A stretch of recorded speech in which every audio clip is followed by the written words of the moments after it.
John Green, and this is Crash Course World History. Today we will discuss the topic of the Northern Renaissance, especially pertaining to its spread to Northern Europe. But first, we must take note of how the Renaissance began, all the way down in the boot of Italy, and made its way up to Northern Europe.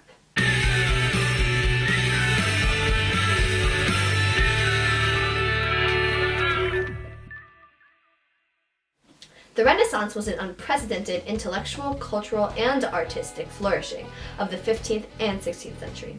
It began after the Black Plague, a disease that left Europe devastated, killing almost 2/3 of the country's population. The Renaissance started in the Italian city-states. The writings, paintings, sculptures, and architectures were introduced into Italy. The Renaissance was a great time for Italy.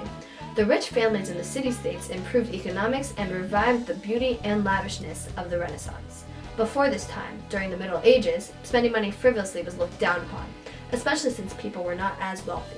However, during the Renaissance, some people had a lot of money to spare, like the Medici family in Europe. It is those wealthy people who became benefactors of the arts during that time. They were the ones who funded the artists and who revolutionized art and changed the way we paint today. The Renaissance not only had an impact on the lives of people back then, but also continues to impact the lives of people nowadays. Some long-lasting effects from the Renaissance artists are that they set the standards of art for the artists today.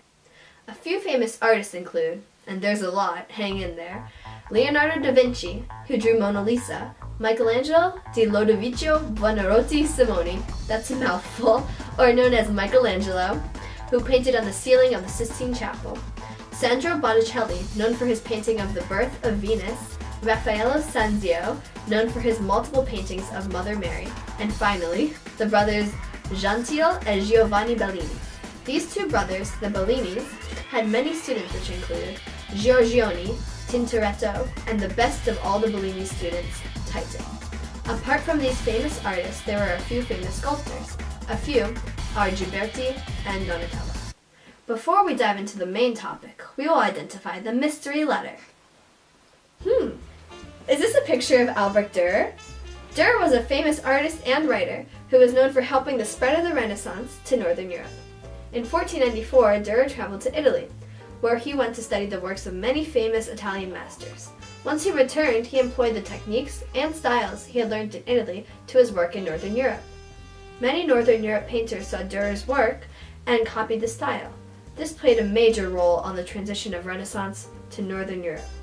Some of Dürer's famous works include Dürer's Rhinoceros, Melancholia I, Young Hare, Adam and Eve, a self-portrait of him at the age of 20. He also wrote many books, including great woodcuts and Human Figure. All of this is why Dürer became known as the Leonardo of the North.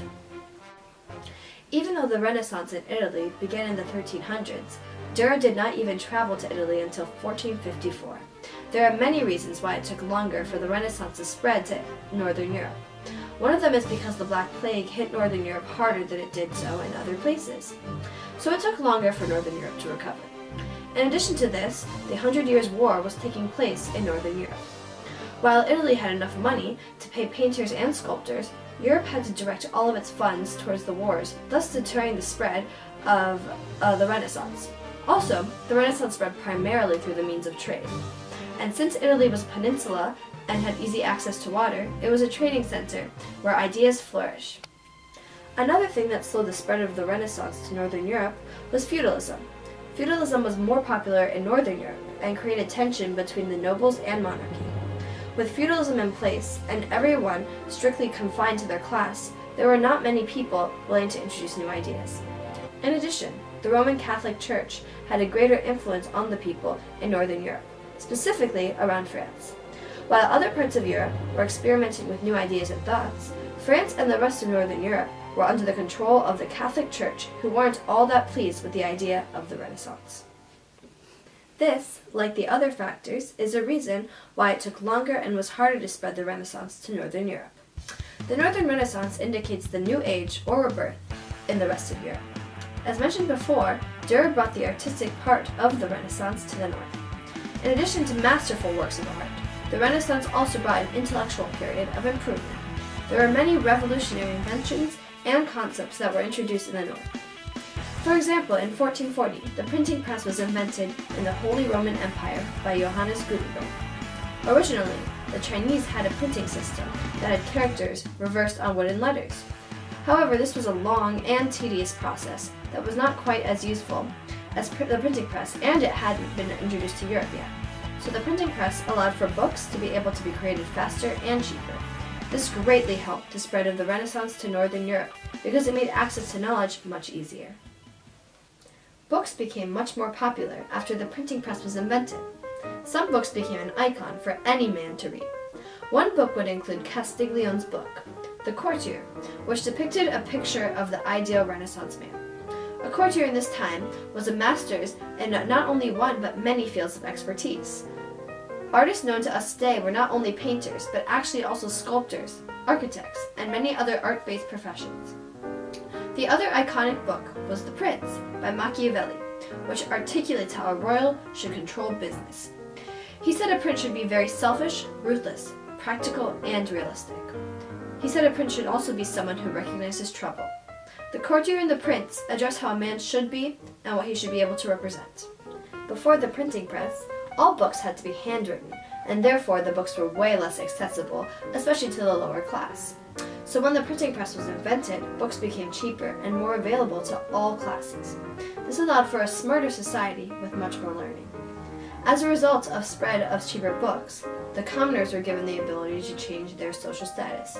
Before, only the upper class could afford books or any education for their children, but with cheaper books, everyone had the opportunity to get an education. They had the opportunity to climb in the social ladder. For example, Michelangelo and Da Vinci were both not born in the upper class, but they used their education and their artistic features to rise up in social status.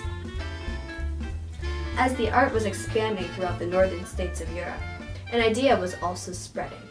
This idea was humanism, which is a cultural movement that turned away from medieval scholasticism and revived an interest in ancient Greek and Roman thoughts.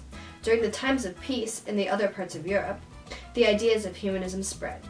The new values of people during the Renaissance were focused on mobility, self-reliance, imagination, and creativity. Mobility and creativity resulted in different artistic forms being introduced, and those influences being spread throughout Europe. Self-reliance made men and women in the Renaissance value individualism a lot more. They put a greater emphasis on their own needs. Francesco Petrarca, considered the father of humanism, spent a lot